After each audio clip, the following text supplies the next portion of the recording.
Hey guys, it's Trent Forrest here, and today we are here with week 1 of the NPL.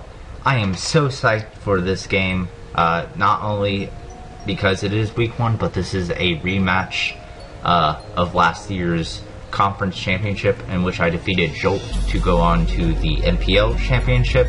So yeah, I am super stoked for this game. We're both some of the best teams in the league this year. We both had really good drafts. We're both really good battlers. And again, rematch and week 1 of the NPL. So, looking at the team he brought Mega Venusaur, Rotom H, Clefable, Porygon Z, Terrakion, and Greninja.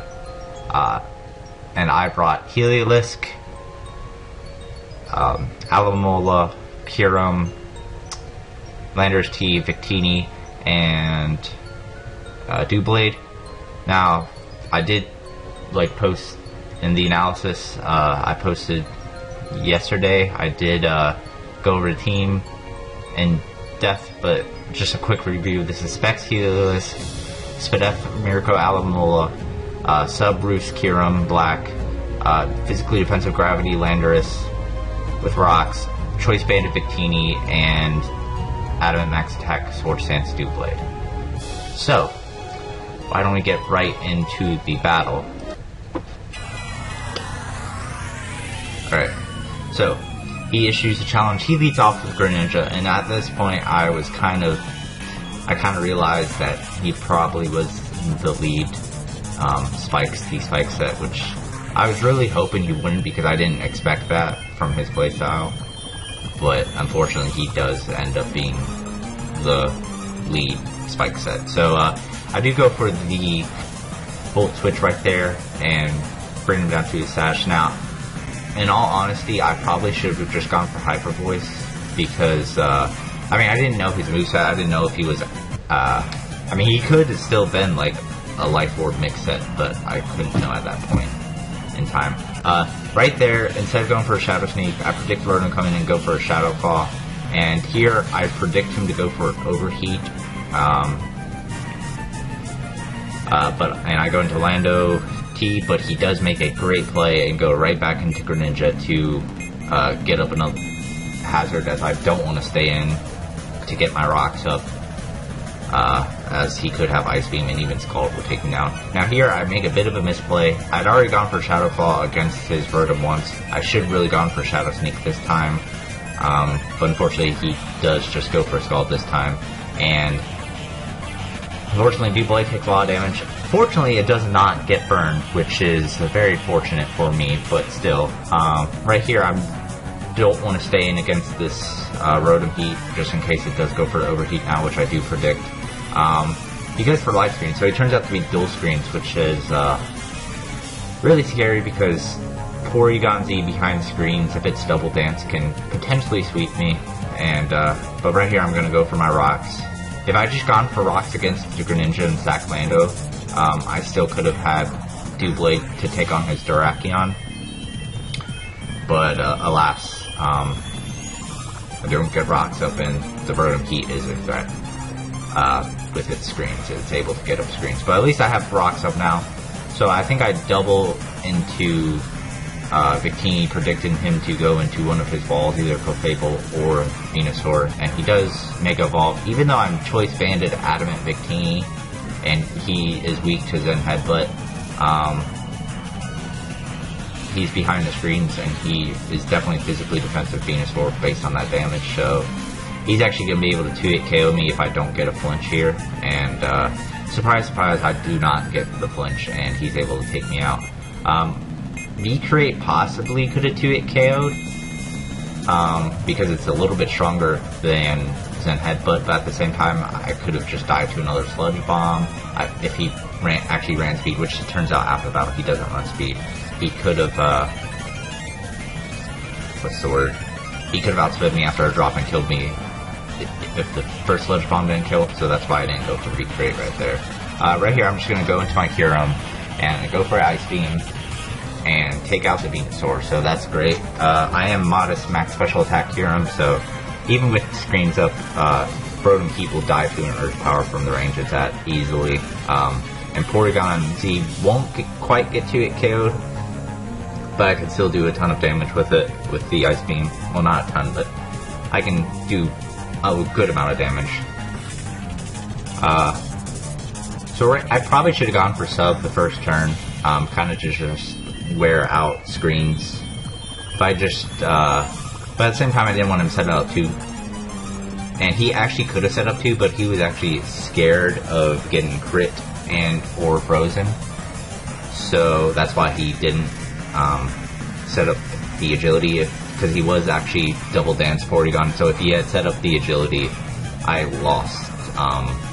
So right here, I'm just going to go for Hyper Voice because I'm not sure if a Volt Switch would kill, even though I'm Specs and Porygon Z is not terribly bulky. So that means he has a free switch into Terrakion, which it takes a little bit of rocks damage. So if it was sashed for whatever reason, its sash is now broken, which is good, I guess. But I'm just gonna go into Landers, predicting him to either go for a close combat or a Sword Stance, maybe even Stone Edge. But he does go for a Sword Stance, but he switches out because at this point he has nothing to. Well, at least I thought at that point even +1 Stone Edge wouldn't do too terribly much, as I let my Landers get weakened here to the Overheat, which I thought was the best play at the time, as I take him out with the Stone Edge, but it really turns out not to be a very good play, because as you'll see, I thought I could wall this Terrakion, well, not wall it, but at least stop it. But he actually is a pretty cool set. He's actually naive Terrakion with Sword Stance and Hidden Power Ice, which I thought was actually pretty cool. But actually that was, I think he got like a near max roll, which killed me. But he did have the Sugar Berry, which I couldn't have killed him anyway. However, I'd make a stupid misplay, thinking that maybe he was dual stab HP Ice, Sword Stance, but I should have known he would have Earthquake for Doublade. If I'd gone for Shadow Sneak there, and then I go into my Heliolisk after getting off damage, I could have probably I would have put him in range for Specs T-Bolt, and then he wouldn't have this free switch into Clefable, which I get a crit on and it does literally nothing. So I'm thinking this is probably somewhat Spadef Clefable, because even though Aloe doesn't have any special attack to speak of, like the crit Scald still should do more than whatever it did, like 11-12%. So I'm just gonna get up leftovers. I'm gonna get up a Wish here, and I'm going to go into my Heliolisk to get it back to full health, or at least as close to full health as I can after a poison. Basically here, to win the game, I need to get a crit. I need to get 2 crits right here.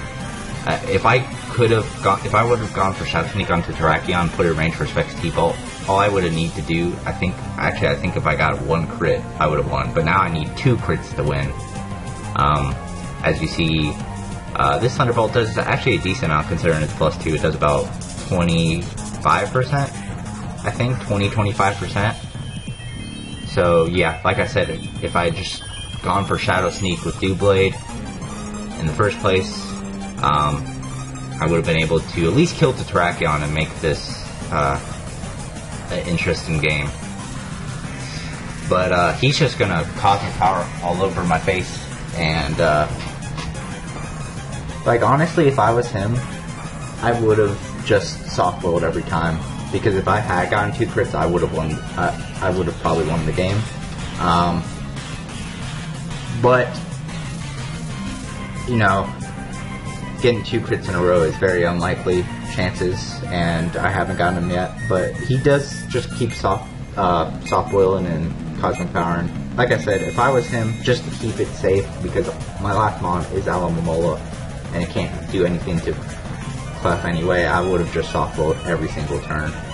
I mean, he could have thought that it would have gone down to PP Stalwart, which,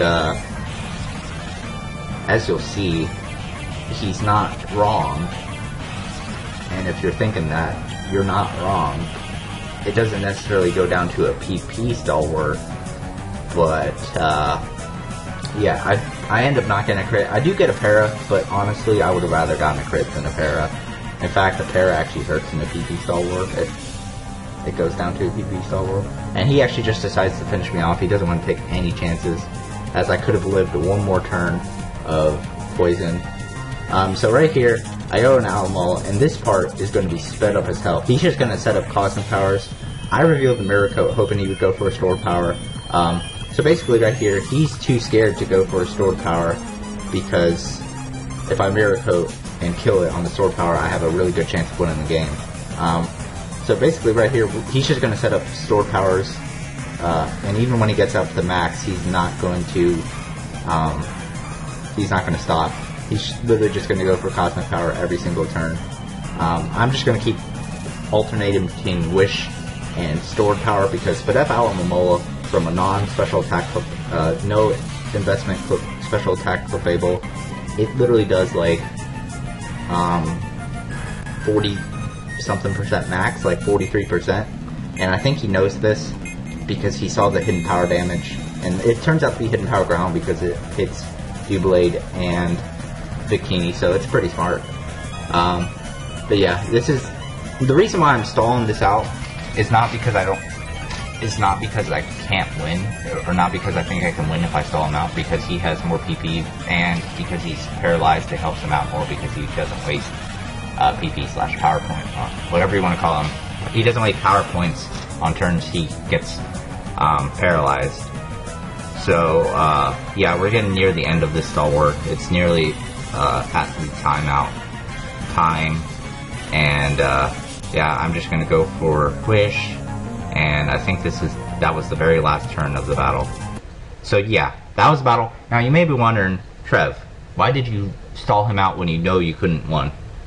The reason why I did that is because differential is very important, and while I think I still have a really good chance of winning my division if I lost 2-0, I would love to get every differential point I can.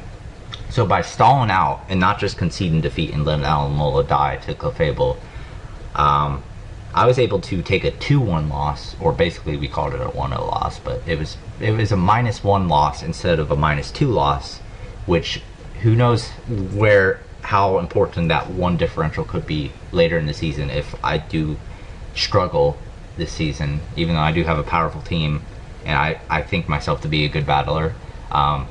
If I do struggle, that one differential could be the difference between making the playoffs and not making the playoffs. So yeah, that's why I went down to a stalwart. I mean, technically he started it first. He was like, he PM'd me in Skype and he was like, I'm sorry to do this, but I'm gonna have to stall you out. And like, I wasn't even thinking about the stall out and trying to get a 2-1 loss instead of a 2-0 loss. But it's kind of funny how things work out. So we literally just took the 100-second time limit every turn, and we wasted 35 minutes of battle. So it's kind of funny how things work out. But yeah, I want to thank you guys for watching. If you like this video, please hit that like button. If you want to see more NPL content or other content, hit up that subscribe button. Go check out Jolt. Go check out the NPL and support both of those, both the guy and the NPL channel. Next week we do play Togavor and the Portland Timbers, and their team is equally as scary as Jolt's. It's actually probably scarier because it's more offensive, with things like Makeup Pincer and last year's MVP Infernape. But I think if we play well, we can avoid going 0-2. So yeah, see you guys later. Peace.